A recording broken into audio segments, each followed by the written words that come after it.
Hello, everyone. Thank you for tuning in. We've got a live interview today with the developers behind Puzzling Places out now on Oculus Quest. Tell us about the app and your path to sort of release. You've got a very different story there than most VR devs. Can you explain sort of what happened? Sure. Hi everyone. Yeah, I'm Oz Balabanian, and I'm joined with my friend Shahrabi. We're two developers out of six on the team, and yeah, this game is quite a journey. We started as a prototype on SideQuest about a year and a half ago. It was a single puzzle that we released, and much to well, not much to my surprise, but we were very happy that it was very well received. Eventually, we also created a beta for App Lab, and it was one of the launch titles. And the entire time we were trying to get on the Oculus Store, but our pitch was, let's just say, not being accepted. And eventually, after enough people left amazing reviews and talked about how much they loved the game and how cool of an idea it was, we were able to launch the full game on the Oculus Store, which launched yesterday. Yeah, and it's also confirmed for PlayStation as well. Correct. And Q4 of this year, we will have a PlayStation VR version of the game coming out. What about PC? Yeah, that's we have to see in the future. We are thinking about PC. We would love to have it on PC, but it's all a matter of resources, and depending on what's going to happen, our priorities are at some point we would have it on PC, but nothing is decided yet when and where. So, so tell me that original story about this kind of starting off as an accident. Is that correct? Can you explain exactly what happened there? Yeah, so this has something to do with the way we divide topologies and environments in order to have them run performant on a computer. And I was importing them in Unity back in the days, and something went wrong with the import, and the pieces were flying everywhere. And I made a joke that we should make a game about this so people come and fix it for us so that we can continue with the development. And it just took like a few seconds where everyone was just silent, and they thought, "But that sounds like a really good idea. We have a technology for it. We have all the meshes." And yeah, then that's where the first prototype came from. Long time later, we actually just decided to really focus our development efforts on it. Hmm. Yeah, that was back also on. I guess that was a PC sort of prototype, and to have Yes. something run on Quest took quite a long time, and so that's where we are today. So, how many puzzles are in the game, and what's sort of the update plan? Is there an update plan for new content to the game? Yeah. So the base game has 16 puzzles, all with five difficulty variants, 25 pieces, 50 pieces, 100 pieces, 200, 400.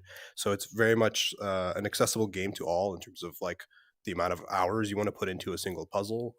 It's 25 is a great place to start, but we have quite a lot of players that like want even more pieces other than 400. So sort of you got to have the entire range of difficulty variants.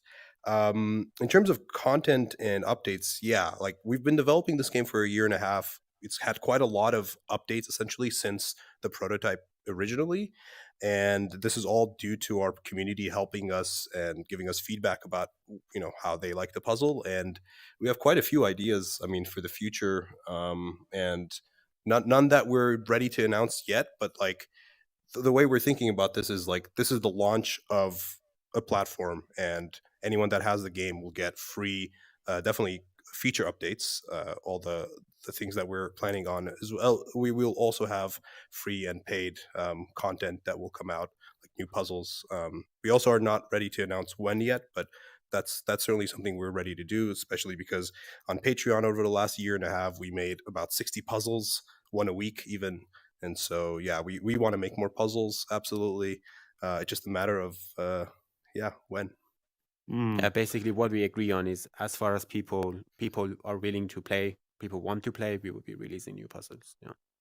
So yeah, I'm seeing people asking the questions about sort of the way puzzles get made and wanting to understand, is it a, is this is this going to be an automated process in the future that you're going to have uh, whole puzzles made from whole cities that you can easily put together Google Earth style, or is there a lot of uh, hand human work done in making sure that these puzzles actually come apart and go together in a logical way?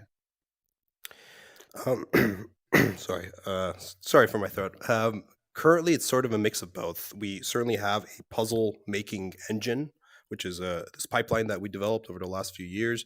Which it wasn't developed to create puzzles. Actually, it was developed to make photogrammetry run on mobile devices, and as a result, sort of as a byproduct, the puzzling came out of it. Like as Shaw talked about, the pieces being cut and jumbled. But yeah, for now it's absolutely sort of hand curated puzzles. These are either scans that we've made or scans that our partners have made.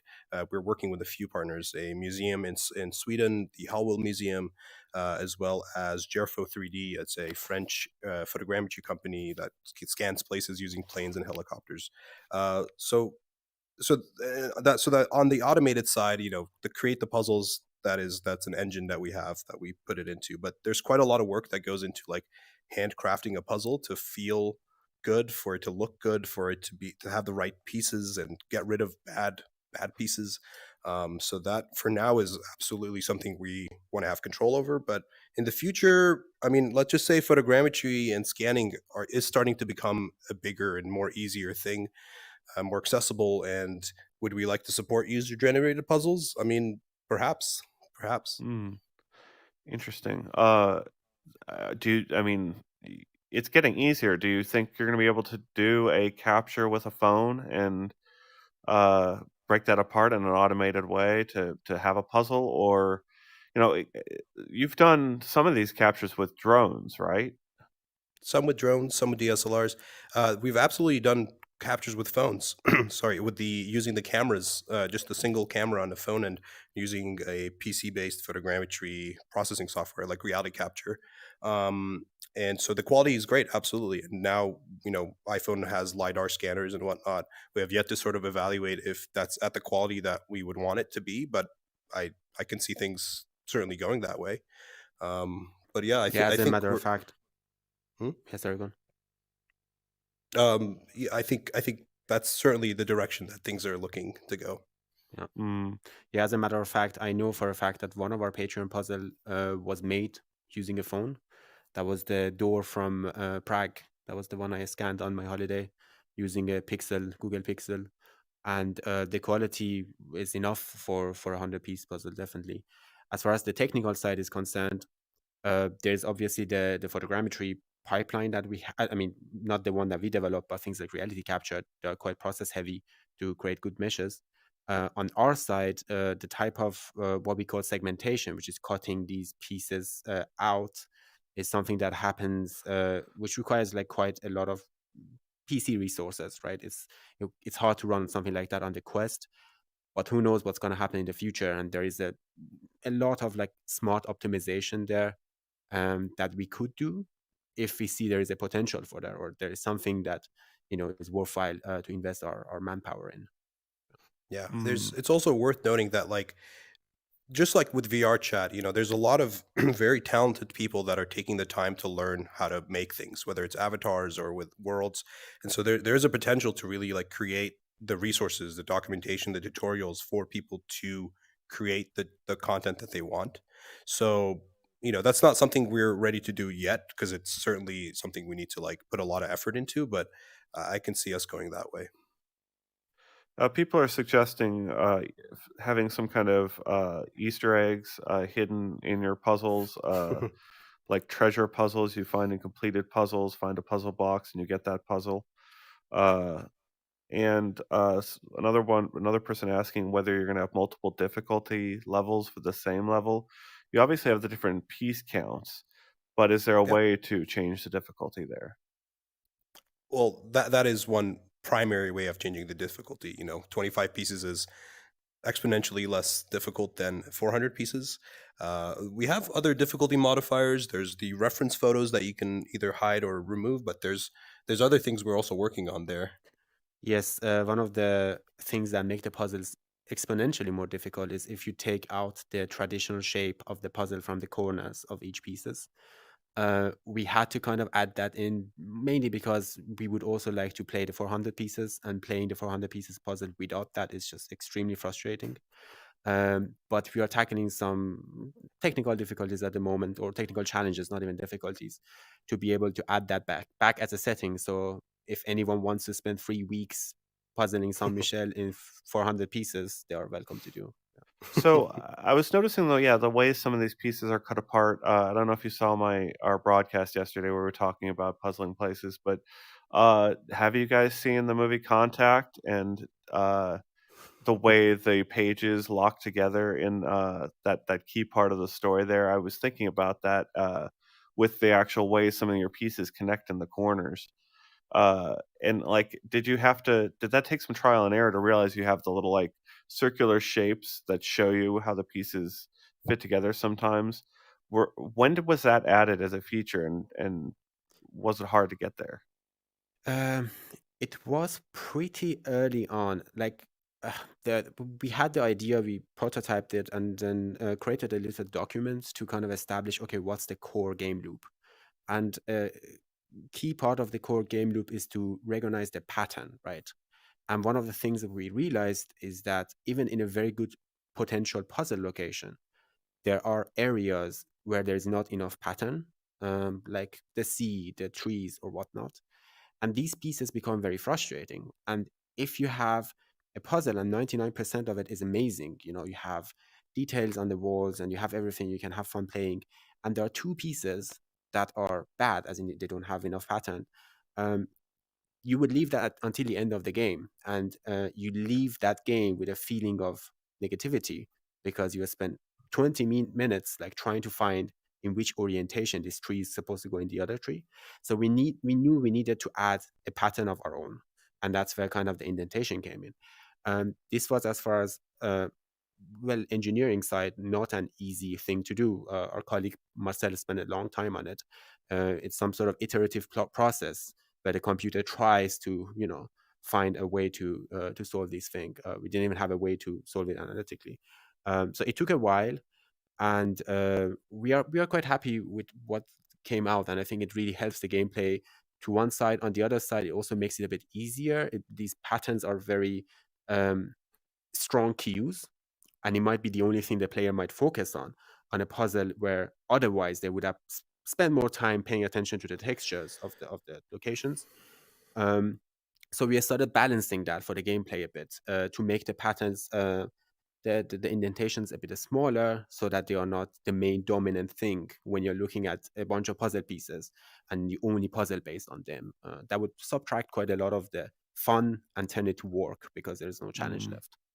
Right. I noticed In it's terms of pretty effective because you're putting together a 3D object. There's things that you kind of would imagine go together at a certain angle, but they actually go together at quite a different angle. Yeah. And because it's a 3D object, and you've got to have like I don't know, a roof to a building going off at this angle rather than this angle, and it takes some time to get the right sort of lock between the pieces. But when you have the little indentation there coming off, sometimes it helps you line up those pieces in that three-dimensional way. Yeah. Yeah, I think I know exactly the piece. In fact, you're thinking about if it's like in the 25 piece of the Kushiyaki restaurant and the one in Japan. There's the yellow sort of awnings, and then on the edge in the corner, there's a corner piece of yellow that also has the wall. And we watch a lot of people play, this game, and they always get the awning correct until that last piece, which has quite a lot of like side wall to it, and they're like, "How does this fit into the yellow?" And realize that, oh yeah, it's not a flat puzzle, it goes inwards. And I don't know if that's what you were thinking, but Yeah, no, it's exactly what I was thinking about. Yeah, nice. it's funny that you've got such playtime with your puzzles to be able to know that sort of thing. Kind of like people who know Beat Saber getting played know what song a person is playing just by the way their arms are moving. It's that's the kind of play testing. I always think of that in my head as uh, the more play testing you can do, the better your decisions are about how these things actually work, and that's a great example. If you've got a couple dozen pieces sitting in front of you, there's going to be some common ways that people are going to attack that puzzle. And it's got to take such trial and error to get the right match of all these things. Let's see in the comments. One person was also mentioning audio. So let's talk about the audio design and really share what you were doing there. The audio is certainly probably one of the biggest parts of the game that like we almost don't really have a good way of advertising or marketing to people, because it's like how do you describe immersive soundscapes that play from specific parts of the puzzle? I mean, maybe just that way, but like the way this actually all came about was when we first were working on the first prototype, the Datev Monastery from Armenia. We This is the scan that we had made in Armenia, and in fact, we had recorded ambisonic recordings throughout the entire location. And that's one of the reasons why we even used it as the puzzle for our prototype, because like we had great audio sort of hotspots that once you would finish a part of the puzzle would start to play, and you can sort of put your ear against it and hear the life that's happening in there. And so where we are now today is quite some we sort of progressed on that idea. In fact, we have an incredible audio designer, Pierre Marie, who joined us from Ubisoft because he played the prototype and he said, I love the audio of the game and I would really want to help you improve it. And so he came with a lot of ideas. Like I actually just looking at this reminded me of that. Like he suggested the idea that the last piece should just be the special thing that has this incredible audio experience around it, that you have the final thing, you want to put it and it should feel amazing. And it's so things like that really like sort of build on top of each other. And the audio is one of my favorite parts of the game, because once you finish the puzzle or even during it, you can just explore the place by listening to it. And there's certain sounds also that don't come from the puzzle, but that come from the environment, that every time fool me into thinking that they're coming from outside of my window. They're like really excellently mixed and mastered, that even with the Quest's external speakers, they do an incredible job at immersion. I love that description you had there of the near final piece where you're working on the last piece and the whole environment changes and sort of uh, you get the set. I love that expression of puzzles because it's not the actual last piece that's so satisfying. It's like the 10 pieces right before the last piece Sure. when you see your whole picture come together and sort of without even looking that there's only 3 puzzle pieces left and each one is going to go in a specific spot. That's a really satisfying moment. And you kind of have recreated that here in 3D with when you get that last puzzle piece right before actually putting it in, uh, everything changes. How recently was that added to the app? The idea for the final, the ending was there very early on, but we just never had the resources to work on it, because also to test the ending of the puzzle, you have to play the puzzle, right? And initially, we only had these 100-piece puzzles. So every time I wanted to test something, I was like, oh God, so here it goes. I think I played the Tatev Monastery like 50 times at least, to a point where I Yes. could just play it blind. So that's why I kind of like left until the end. And I remember for the beta prototype, it was confetti's coming off, and it was so unmatching. It was so like it didn't fit anything, not the sound design, not nothing, but it just communicated, okay, well done, it's finished. And we had the idea that regarding also the sound design, there is a philosophy to how you build up the scene, that you start with kind of nothing, you start with kind of chaos, and you put order together. And the more you put pieces together, the more you learn about the location. Now, our sound designer, Pierre Marie, he also completely reflected that in the audio, that you start with a bland audio of only the sound of the wind, and then, or this ambient sound, and then he builds this like um acoustic landscape, which is his personal take on the location. And that's what makes it so enjoyable for me, because every time I'm experiencing how he would interpret this location, like in what occasion, right? We have these museums, and is it Mhm. like a party going on? Are children running around? So he recreates this thing. And the closer you get to the end, you get to that point where now you have a concrete thing. So this last piece is you recreated that whole thing not in the sense you finished the puzzle, but you got to know the location. You now know how the stairs are connected, where the walls are, where the paintings are, and also the sound. And to answer your question, to get to this point, although we had that conceptually, to kind of really let's say come up with a concrete plan of how do we do this.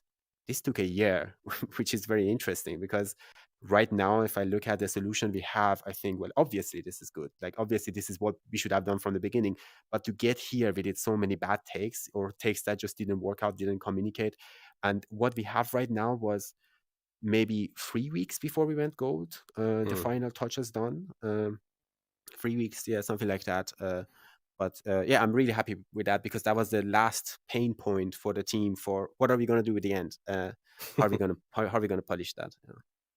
Uh, how are you guys on hand tracking? Where are you with that, and how does that relate to sort of the the development of your overall user interface? Are you going to have to rethink things for hand tracking? Well, hand tracking was prototyped uh, internally. We never released that to our testers, but we prototyped it internally. And at the time, it kind of felt very disconnected. When you introduce this like embodiment in VR, I think you need to do it right, especially for a game like ours, because we want people to like get into this meditative flow, and everything we designed is there to kind of minimize the amount of noise in our communication with the player and maximize the amount of signal. And with hand tracking, if you're doing something and it suddenly disappears, it generates some visual information that doesn't mean anything to the game itself. So we love the idea. I love using my headset without my controller because it's always hard to kind of find a controller when you put it down and it's like, oh god, where was that? And it's very liberating. Like if I feel free when I can just use my hands. um, at the time, it didn't feel like solid enough without us putting a considerable amount of development time in it. But it's something we are all interested in, I would say, in the team. So next to other features, it's definitely there. As far as the UX, we did try not to shoot ourselves in the foot, and we did try to set up the UX in a way that um, you can play the game from beginning to the end with a single click, basically. Every time we were on a crossroad of design, are we going to create some sort of complicated gestures with a controller or some sort of complicated input method to simplify for expert players a certain action? We decided to split that context to a different tool. So we have this concept of different tools that makes it easier to just use a single click. And with that, I would say hand tracking compared to some other games uh, should be relatively easy for us to implement if we can, sort out the design part, because the game can just be played with a single click and we don't have any complicated motion input. Yeah, this concept of like really trying to make our controls as simple as possible, it sort of came from the idea that like when we first released our prototype, we saw quite a lot of like completely new VR users playing the game and this sort of being a pivotal first VR experience. And that's something that really stuck with us, that we're like, we should never complicate it enough that you cannot play with the entire game can be played with the trigger. Like even with one hand, you don't even need your second hand. You could just point and pull pieces, or and with the same button, grab them and put it together. And that to us was something really important to never really get rid of. So that absolutely, that's the pivotal sort of design principle. And maybe hand tracking can fit it for sure. I mean, maybe we will spend some time looking into it, perhaps some more. We're certainly seeing a lot of improvements over the last 6 to 8 months. But yeah, I think it's in maybe perhaps on the horizon somewhere. Mm. So we were talking about the different apps that have kind of force pull actions of being able to reach for objects that are on the other side of the room and target them with a simple action, bring them over. And it seems like that's a feature that's going to get a lot better as soon as the headsets have standard eye tracking across the board. Games like I Expect You to Die Mm. or even Half-Life Alyx, where you're looking at objects all around you, it can take a few tries to sometimes grab some of those items.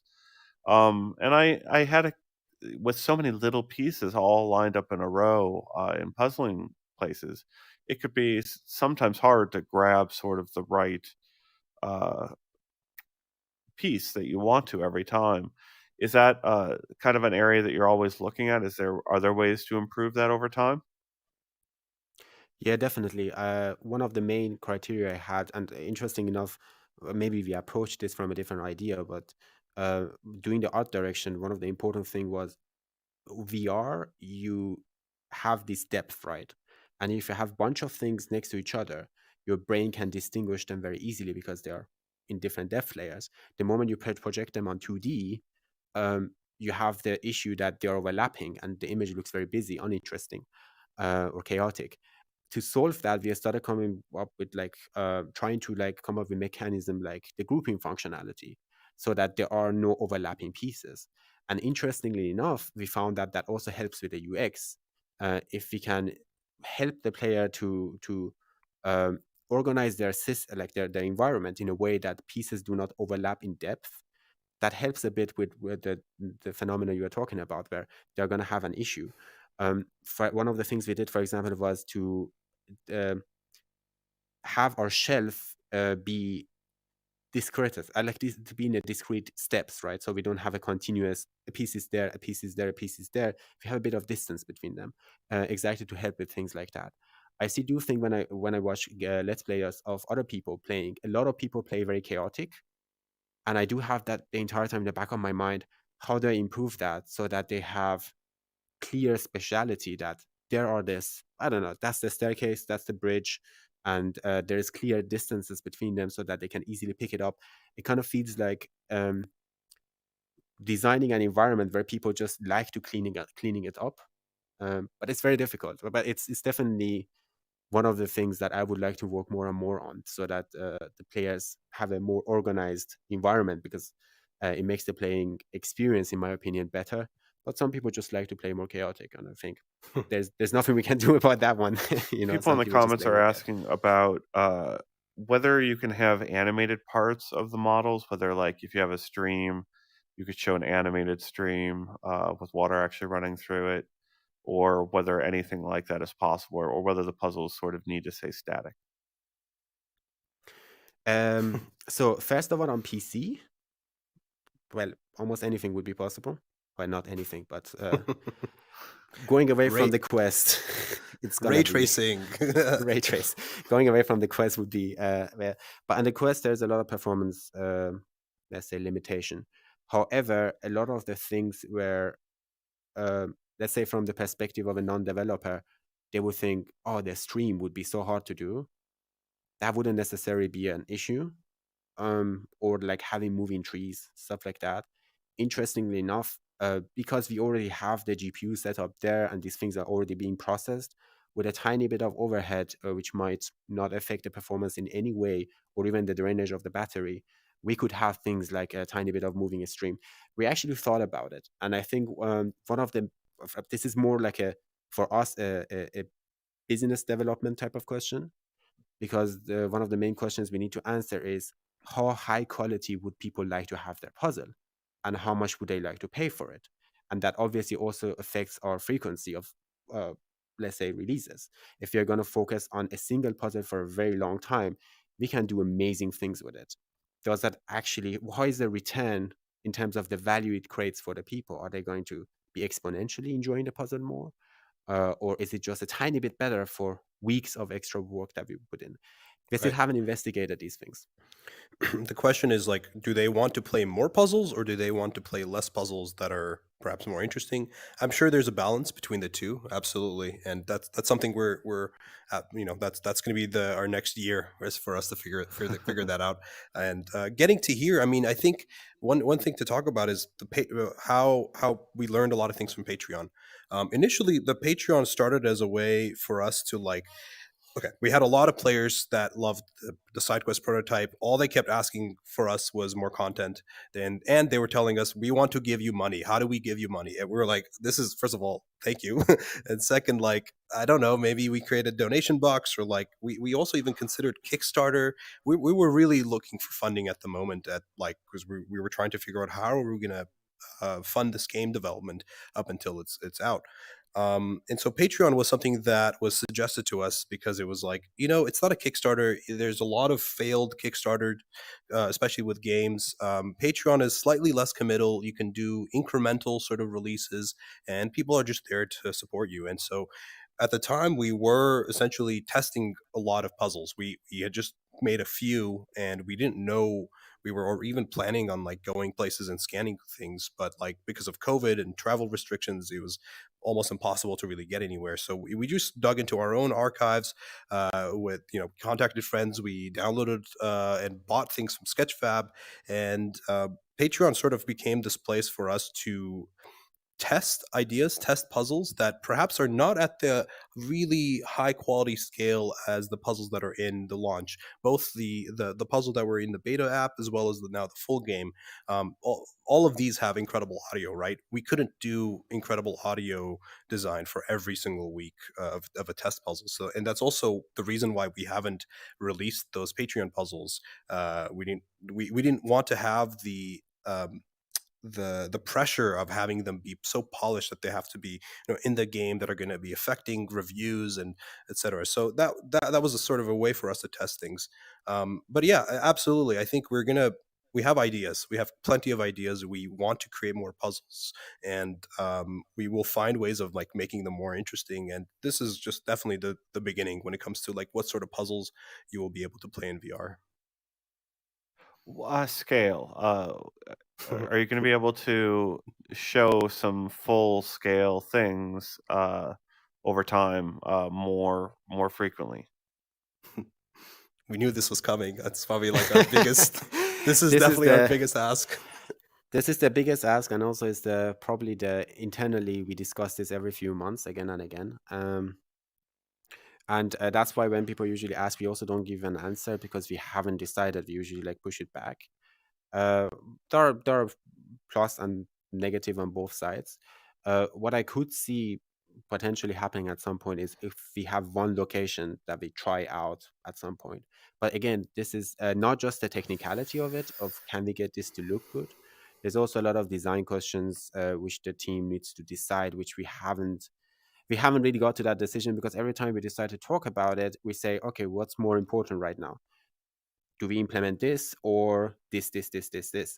And there are so many things in our future, like the future of puzzling places we are really excited about. For example, playing around with multiplayer and stuff like that, where if given any time, of course, or any contractual obligations we have to any given platform, those would come first. So at some point, maybe we have to decide internally a bit more on that. What about pass through while we're on that subject? We never tried it, no? Yeah, we never tried it. This is also a recent sort of update in the last month from Oculus. So Yeah. I think it's funny because like we spent, God, how long did we spend on the environment design of this game? And because it's such a difficult Really long time. problem, Really long time. pretty long time. I mean, Yes. probably this actually the environment design predates the side quest prototype itself. Yeah. Back when we had the Steam VR sort of demos, but I think technically, absolutely, it can work with pass through, and perhaps that's also a precursor to like an AR version of puzzling places, which it could absolutely work. Like that's something we've talked about a lot, is like, okay, when Apple releases something, like why not have puzzling places on it? You don't need the environment, you just can have the pieces in your room and you can puzzle them together, and perhaps you could do it with multiple people in your room. But yeah, I mean, I've read a lot of people, a lot of the VR developers saying that like VR developers are going to be the best AR developers because they've had to deal with such sort of limitations and have to do environment design. Really, you can't just have a black skybox that you're sitting in, and for that reason, like we have a really good looking app, a really serene environment, and I'm sure part of that can certainly like a lot of that will translate into AR. I love the Maybe you guys are painting this picture of having to focus so much on the task at hand, which is releasing the game for people at home, and you've had to prioritize pretty carefully to get everything in place for that launch. And I guess my question is, uh, do you have your first sales numbers in, and is the VR market as big as you'd hoped it would be?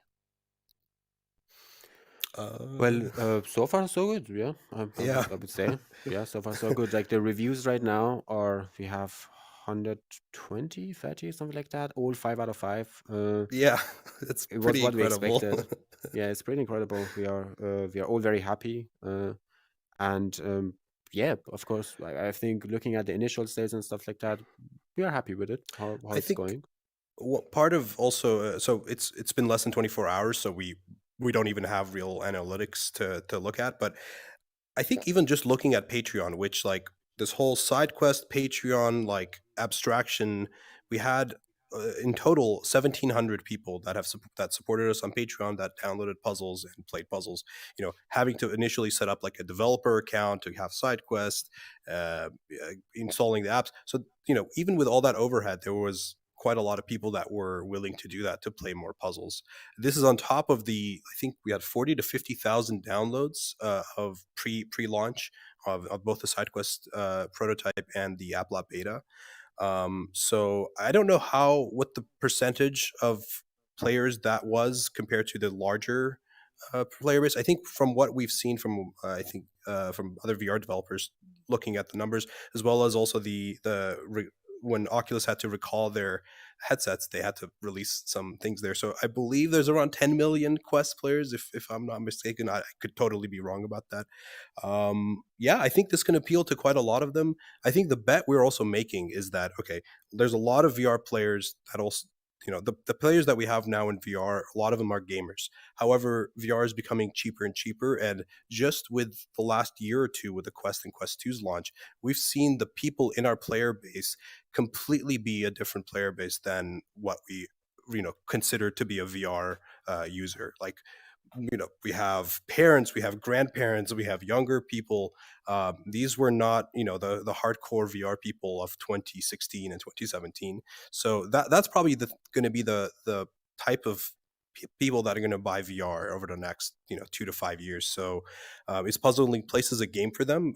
We certainly hope so, and that's certainly how we designed the game to be approachable to all those people. Hmm. Some more suggestions here. People asking about whether you might support ads or product placement, sort of like someone paying for a sponsored location to be shown in there. And then there was also asking about whether you might have like a concert venue with a band like playing music nearby. Have Mm. you toyed with anything like that? That sounds fantastic. I know we never thought about that, but it sounds fantastic. As a matter of fact, in Berlin there is the concert house, which has been scanned and also already cleaned up. It's an amazing set of 3D models. If we ever get access to that, of course, sounds amazing. Regarding the paid stuff, we never talked about that per se, beside jokes that we throw around sometimes, which are completely meant unserious.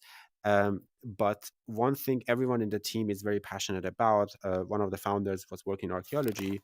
I've been painting, reconstructing Persian palaces since I was 15 for fun. Azad is going around the world capturing cultural heritages and the things that he did in Armenia, which are also there. We are very passionate about these historical locations that have a certain story. And one thing we would love to do is kind of like use our platform of photogrammetry to A, bring these locations to people who otherwise would not meet them, and B, to share some of our, let's say, earnings to them. So we have talked about potentially doing things like donations and sharing some sort of like revenue with potentially cultural heritage sites, so that, you know, they can get some money to maintain the location for the next generation, so that they can also see it maybe outside of puzzling places. But nothing concrete yet. We haven't, except some stuff with Armenia, but Yeah. nothing concrete. I mean, photogrammetry and 3D scanning is not all that common everywhere. I mean, it is in certain circles, but you know, it's not like every concert hall has a scan of it, or every archaeological or cultural heritage sites has it. It's slowly starting to become more and more popular for sure, especially with museums starting to digitize their collections. I think Puzzling Places can certainly be an amazing sort of platform and opportunity for us to work more with museums, as we did with Hellwell Museum. But yeah, I mean, honestly, with we we've focused on places because that's sort of in our name, puzzling places, but like we could puzzle quite a lot of things. People have asked us, okay, can we import just 3D models instead of scans? Sure, absolutely, but like I think some part of what makes this game special is they are real life things, real life places, and also sometimes real life objects, like the kimono dress that we have from Japan. Like that's a beautiful scan, and it's quite a difficult puzzle to get going, but that sort of helps us broaden our reach a little bit beyond also just locations. So yeah, let's see where we'll be in a year or two. I don't know. Like we can have quite a huge variety of puzzles. In our, I think we'll wrap up the interview here, but the last comment I'm seeing here from Martin says it would be awesome if we could walk through the locations after we finish the puzzles. So I'm just gonna. This was the So scale again, no? yeah, exactly. Yes, that's back to, like, I mean, we can spend 5.5 hours talking here the plus and the minus of walking around. What I can say though is if they have access to Steam Realities app, launched 2016, I think, or something like Yes, it that. was one of the launch apps of Steam VR in Yes, itself. yes. Has one-to-one locations where you can walk around. I think we have like almost 10 different locations there, and they're amazing. Like, if they want to start with something Death Valley, it's beautiful, and yeah, that can give a feeling of what that could be if Quest wasn't Quest and we had more development time. Yes, But exactly. we will see in the future, maybe by Quest 5. No, I'm joking. We have to decide inside in 10 first if this is Yeah, pro- Realities on Steam. It was the first, just to add details, it's the first ever app that our company created. And it's meant to be like an incredible showcase of photogrammetry quality and exploration, sort of a non-linear experience so that you can go places, see them, and learn a little bit more about them. And yeah, it's certainly one of the higher quality photogrammetry things that we've done, even compared to the scans that you'll see in puzzling places. But in fact, I think the idea behind that app is very much like Puzzling Places is the spiritual successor to it because it helps people go places and learn more about them with just a different game mechanic. Such a fascinating way of thinking about it because I didn't really uh, put two and two together. I didn't put those puzzle pieces together there, realizing that in a way it is kind of like a sequel of sorts. Sure. We talk to game developers in and out all day long, but like they're working on games, updating a game that's been there since 2016, or in some cases like Shell Games building a sequel to an original idea, uh, and plenty of devs sort of just working on their third or fourth game. Whereas you didn't have a previous game to kind of point to, you had an app that was much more virtual tourism based, and that's not quite the same uh, history as most VR developers out there. And so, if you think about that Realities IO app being your first outing, were there lessons learned? Was literally the lesson you needed to find a gameplay hook for people? Was yeah. that the ultimate Yeah, thing? definitely. As Realities has started, I wasn't there. I joined later. One thing that was clear is that photogrammetry has potential, and it can create amazing visuals. I remember I came to demo the app in the office, and I was still a student, and I did try something. I was studying game design. I do come from a game background. Um, I did develop some stuff in VR, and they disappointed me greatly in how uh, bad the visuals look. And I was kind of like, how is anyone ever gonna create something good looking in VR? And then tried Death Valley with like a guitar music in the background, and I was sold. I was like, this is photogrammetry. It's really good. This has potential. So I joined the company, and we started talking about um, it has potential, but here's the issue: people go in the app, they just fly through the location and don't pay attention at all to these tiny amazing details, these tiny amazing storytellings, right? So, and we are mostly a tech company, and I thought, okay, I can bring a bit of my game design background here. We do need a hook here. We need something interesting. So we started experimenting a lot with different game mechanic within Realities.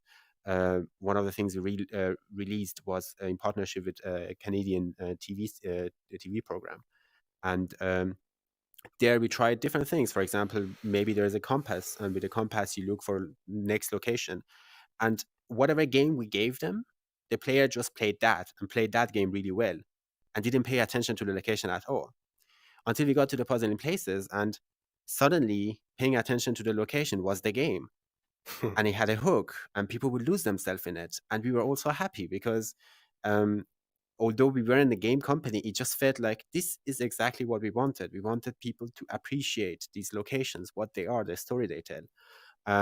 We did, that was on the spiritual side, and we were really happy with the continuation there. On the technical side, though, as you mentioned, we were a tech company, a tech startup. And beside me, the rest came from very different backgrounds, none of them in game. And we had to learn a lot there. But we also could bring a certain sense of agile development that maybe is not as widespread in game industry as it is in tech startups, which was to our benefit. Part of that was also the entire open development we did, which this is my second game. The first game was definitely the release more stressful because I kept thinking about what are the players going to think about this. I know what players think about puzzling places since a year.